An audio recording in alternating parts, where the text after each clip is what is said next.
Halo guys, welcome back di YouTube channel kelas 2D Perekonomian jurusan Ekonomi Syariah UIN Sunan Ampel Surabaya. Nah, di video kali ini kita dari kelompok 4 membawakan materi mengenai pembangunan ekonomi daerah atau PDB dan PDRB.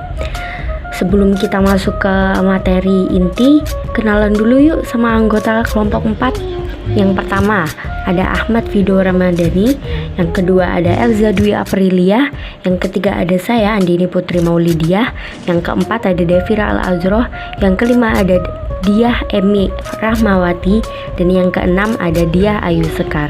Oke, kita langsung masuk ke materi aja yuk. Enjoy!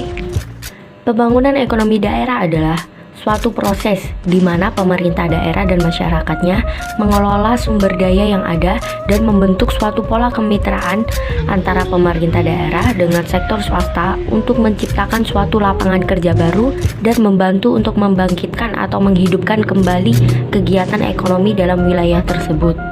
Tujuan utama dari setiap pembangunan ekonomi daerah itu apa sih? Tujuannya itu untuk meningkatkan jumlah dan jenis peluang kerja untuk masyarakat daerah.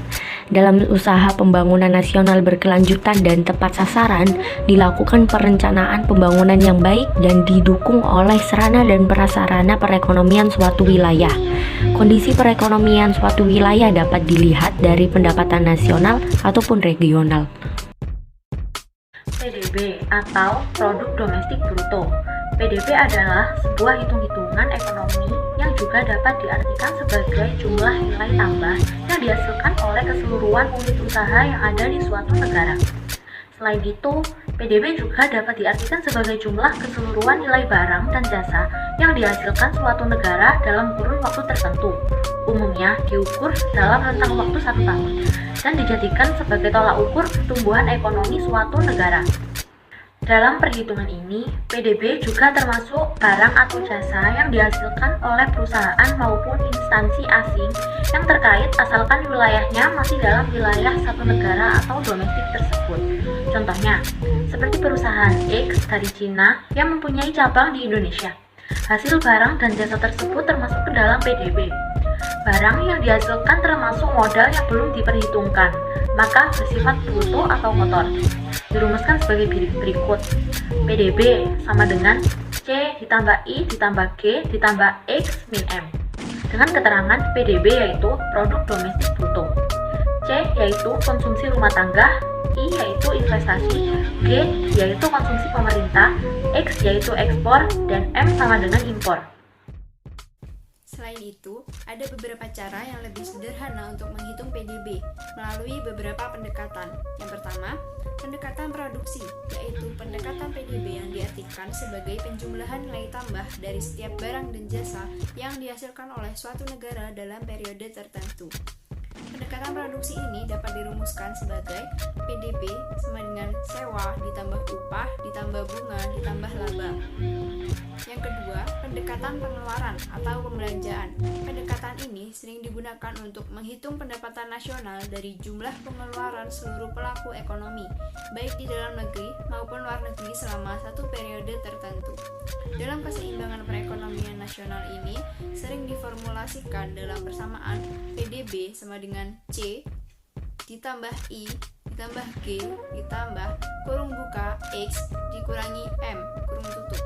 Dengan keterangan konsumsi sama dengan C, investasi adalah I, konsumsi pemerintah dengan G, ekspor X, dan impor M. Dan yang ketiga, yang terakhir adalah pendekatan pendapatan adalah pendekatan untuk menghitung jumlah pendapatan yang diterima oleh pemilik faktor produksi yang digunakan untuk memproduksi barang dan jasa suatu negara dalam satu periode tertentu. Pendekatan pengeluaran ini dapat dirumuskan sebagai PDB sama dengan pendapatan nasional ditambah depresi ditambah kurung buka pajak tidak langsung dikurangi subsidi kurung tutup ditambah pembayaran faktor neto luar negeri. Selanjutnya yaitu PDRB atau Produk Domestik Regional Bruto. PDRB adalah jumlah nilai tambah bruto yang timbul dari seluruh sektor perekonomian di daerah tersebut. Menghitung PDRB bertujuan untuk membantu membuat kebijakan daerah atau perencanaan, evaluasi hasil pembangunan, dan memberikan informasi yang dapat menggambarkan kinerja perekonomian tersebut. Harga berlaku dan harga konstan. PDRB atas dasar harga berlaku menggambarkan nilai tambah barang dan jasa yang dihitung menggunakan harga pada tahun berjalan. Sedangkan PDRB atas dasar harga konstan menunjukkan nilai tambah barang dan jasa tersebut yang dihitung menggunakan harga yang berlaku pada satu tahun tertentu sebagai tahun dasar. Metode perhitungan PDRB diantaranya ada pendekatan produksi. Perhitungan PDRB melalui pendekatan ini dilakukan dengan cara menghitung nilai tambah barang dan jasa yang berhasil diciptakan oleh masing-masing pelaku ekonomi yang ada pada suatu wilayah yang kemudian menyumbangkannya. Dalam pendekatan ini, seluruh kegiatan ekonomi dikelompokkan menjadi 9 sektor dan kemudian dipecah lagi menjadi beberapa subsektor. Di antaranya yang pertama, pertambangan dan penggalian. Yang kedua, pertanian. Yang ketiga, industri pengolahan. Yang keempat, bangunan. Yang kelima, listrik, gas, dan air bersih. Yang keenam, perdagangan, hotel, dan restoran.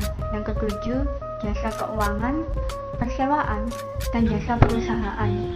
Yang kedelapan, pengangkutan dan komunikasi. Yang kesembilan, jasa-jasa. Selanjutnya, ada pendekatan pendapatan. Perhitungan PDRB melalui pendekatan ini dilakukan dengan cara menghitung semua balas jasa yang diperoleh oleh masing-masing faktor produksi, yaitu berupa upah, gaji, surplus usaha, serta ditambah dengan unsur penyusutan dan pajak tidak langsung neto. Namun, bagi sektor pemerintah dan usaha yang sifatnya tidak mencari keuntungan, surplus usaha tidak diperhitungkan atau nilainya nol.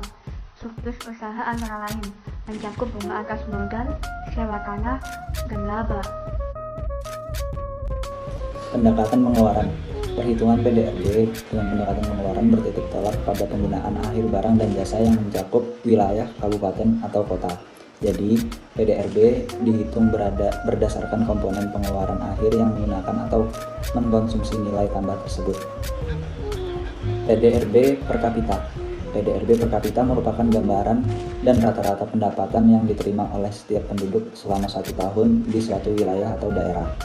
PDRB per kapita ini bisa diperoleh dari hasil bagi hasil antara PDRB dengan jumlah penduduk pertengahan tahun yang bersangkutan. Data yang tersaji dalam bentuk ini merupakan salah satu indikator yang dapat digunakan untuk mengukur tingkat kemakmuran suatu wilayah atau provinsi. Oke guys, itu tadi merupakan penjelasan materi mengenai pembangunan ekonomi daerah PDB dan PDRB dari kelompok 4. Kurang lebihnya seperti typo dari penulisan maupun pengucapannya kami mohon maaf ya. Atau mungkin kalian ada yang mau ditanyakan mengenai materi ini? Yuk komen di bawah sini. Jangan lupa buat like, comment, subscribe, and share video ini juga ya guys. Thank you for watching. See you on next video. Goodbye.